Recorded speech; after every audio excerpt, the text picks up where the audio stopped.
ಕಾಳ್ಮಡು ಬೊಮ್ಮಸಾಗರ ತಾಂಡ ಇಂಗಳದಾಳ ಅಡವಿ ಬಾಯ ತಾಂಡ ಸಾಗುವಳಿ ಮಾಡುತ್ತಿರುವ ಭೂಮಿಯನ್ನ ಅರಣ್ಯ ಇಲಾಖೆ ಅಧಿಕಾರಿಗಳು ಒಕ್ಕಲೆಬ್ಬಿಸುತ್ತಿರುವುದಲ್ಲದೆ ಕಿರಿಕಿರಿ, ತೊಂದರೆ, ಮಾನಸಿಕ ಚಿತ್ರಹಿಂಸೆ, ದೌರ್ಜನ್ಯ, ದಬ್ಬಾಳಿಕೆಯನ್ನ ತಡೆಹಿಡಿದು ನಾವಿರುವ ಕಬ್ಜಾ ಸ್ವಾಧಿ ಹೊಂದಿರುವ ಭೂಮಿಯನ್ನ ನಮಗೆ ನೆಮ್ಮದಿಯಿಂದ ಸಾಗುವಳಿ ಮಾಡಲು ಬಿಡಬೇಕೆಂದು ತಹಶೀಲ್ದಾರರಿಗೆ ಮನವಿ ಸಲ್ಲಿಸಿದರು.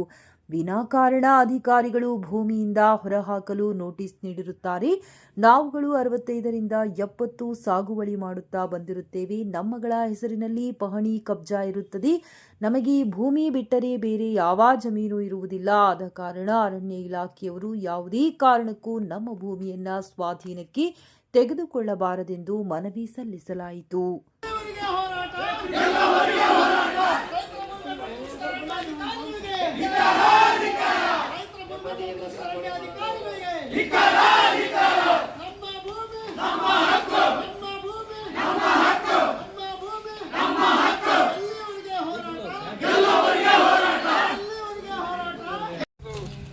ಮಂಡನೆ ಆಗಲ್ಲ ವಿಷಯ ಅಲ್ಲಿಗೆ ಡ್ರಾಪ್ ಆಯ್ತು.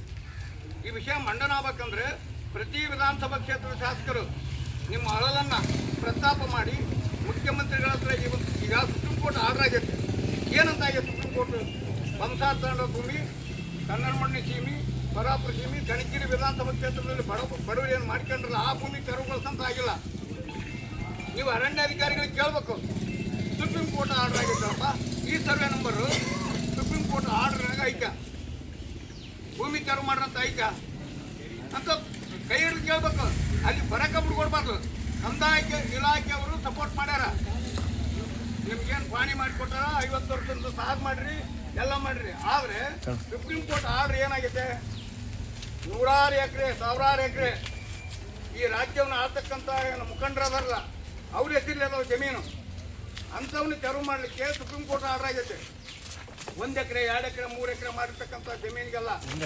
ಅದಕ್ಕೆ ದಯವಿಟ್ಟು ಏನಂದ್ರೆ ಈ ಹೋರಾಟ ನಿರಂತರ ಇರಬೇಕು. ಅದ್ರ ಜೊತೆಗೆ ನೀವು ಕೂಡ ಜಾಗೃತ ಆಗಬೇಕು. ಶಿವರಾಜ್ ತಂಗಡಿ ಅವ್ರನ್ನ ಕೈ ಹಿಡಿದು ಕೇಳಬೇಕು. ಶಿವರಾಜ್ ತಂಗಡಿ ಅವ್ರ ಹತ್ರ ನಿಯೋಗ ಹೋಗ್ಬೇಕು. ನಾವು ಒಂದೇ ಮಾಡಿದ್ರೆ ಆಗಲಿಲ್ಲ. ಇದು ಶಾಸಕರ ಗಮನಕ್ಕೆ ತರಬೇಕು. ಶಾಸಕರು ಮುಖ್ಯಮಂತ್ರಿಗಳ ಗಮನಕ್ಕೆ ಒಂದು ನಿಯೋಗ ತಗೊಂಡು ಹೋಗ್ಬೇಕು.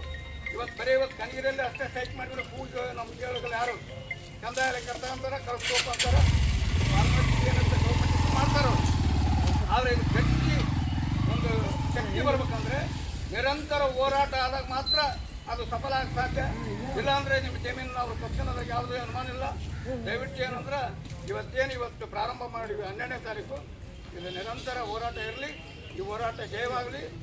ಈ ಹೋರಾಟದ ಜೊತೆಗೆ ನಾವೆಲ್ಲರೂ ಕೂಡ ಪಕ್ಷಭೇದ ಮರೆತು ಈ ಕಾರ್ಯಕ್ರಮವನ್ನು ಯಶಸ್ವಿ ಧ್ವನಿ ಎತ್ತಿ ರೈತರ ಪರವಾಗಿ ಮಾತಾಡ್ಯಾರ. ಆದರೆ ಅದು ಒಂದು ಯಾವುದೇ ಫಲಕಾರಿ ಆಗಿಲ್ಲ. ಆದರೆ ಎಲ್ಲ MLAಗಳು, ಮಂತ್ರಿಗಳು ಎಲ್ಲರೂ ಧ್ವನಿ ಎತ್ತಿದ್ರೆ ಅದು ಫಲಕಾರಿ ಆಗುತ್ತಂತ ಹೇಳಿದಂಥ ನಮ್ಮ ಸಂಗಪ್ಪಣ್ಣವರಿಗೆ ಧನ್ಯವಾದಗಳು. ಅದೇ ರೀತಿಯಾಗಿ ಈ ಒಂದು ಹೋರಾಟ ಉದ್ದೇಶಿಸಿ ಯುವ ಮುಖಂಡರಾದಂಥ ಅಂಬರೀಶ್ ಅವರು ತಮ್ಮ ಒಂದಿಷ್ಟು ಅನಿಸಿಕೆಗಳನ್ನು ಹೇಳಬೇಕಂತ ಕೇಳ್ತೀನಿ.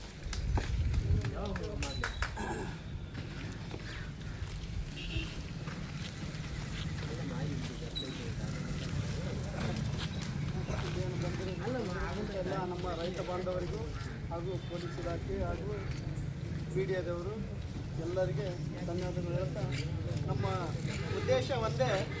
ಸುಮಾರು ನಾವು ಈ ಬೊಮ್ಮಸಾಗರ ತಾಂಡ ಆಯಿತು, ಇಂಗಳದಾಳ ಆಯಿತು, ಕನ್ಯಾಗುಡಿ ಸೀಮೆ ಆಯಿತು, ಮತ್ತು ಅಡಿಬೈ ತಾಂಡ ಸುಮಾರು ಒಂದು 200ರಿಂದ 200 ಜನ ಕುಟುಂಬಗಳು ವಾಸ ಮಾಡ್ತಿದ್ದು ಸುಮಾರು 60ರಿಂದ 70 ವರ್ಷಗಳು ನಾವು ಸಾಗುವಳಿಯನ್ನು ಮಾಡ್ಕೊಂಡು ಬಂದಿದ್ದೀವಿ.